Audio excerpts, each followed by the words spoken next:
Paul Denning, team boss of Paddy Yamaha, and how have you assessed the first half of the season?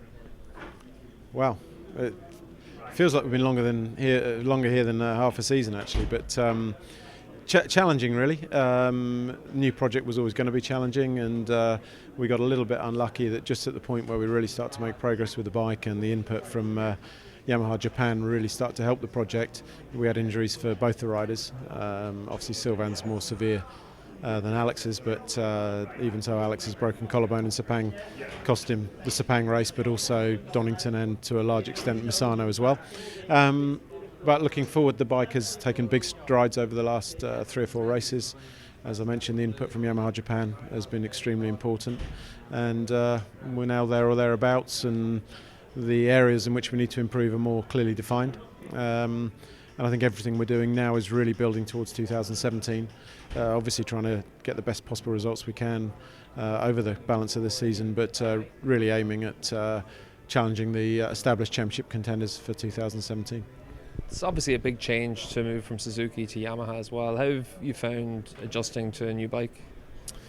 Well, it's not only a different motorcycle, it's also a completely different working system, in that previously Crescent was responsible for everything. We were the racing team, the R&D team, the test and development team, and whilst we achieved some pretty impressive results in terms of the odd highlight, in terms of being consistent over the course of the year, it's impossible to compete with the manufacturers who have a far bigger structure, whether it's in Japan or in Italy, to separate the development, separate the testing, and separate the racing team. So we're able to operate more now as a pure racing team, and for Yamaha to develop the bike both in Europe and Japan, of course with our input and support, but essentially there's just a bigger structure now, a far better level of resource across the board, and that brings its challenges in terms of understanding the way to work and flexibility, etc. But it's the way to win, and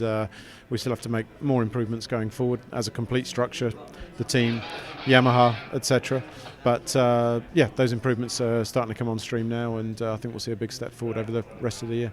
From Imola onwards, we started to see more and more engineers coming over from the MotoGP project or from just Yamaha Japan. How has that come about, and how much more support are you expecting between now and the end of the year?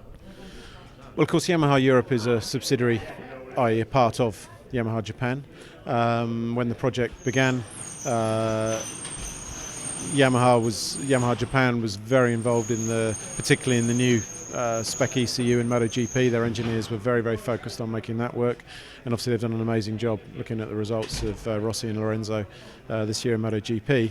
But now that project is let's say more sort of under control in terms of the development direction, they've been able to free up just a little bit of resource to support the World Superbike project, and it's made and is making a massive difference on the electronic side, on the chassis side, and of course Alex riding in the Suzuka 8-hour race and riding the Yamaha factory Japan machine, and being able to understand the differentials and to work with the engineers there in terms of them understanding more how they can help us with this bike and the Pirelli tyres and the speed that's necessary to try and win at World Superbike level, is helping an awful lot. So we really need to thank Suji-san and Nakajima-san for their support, because without that it's going to be tough to compete with Ducati and with Kawasaki, and now we feel in a much better position to take that forward.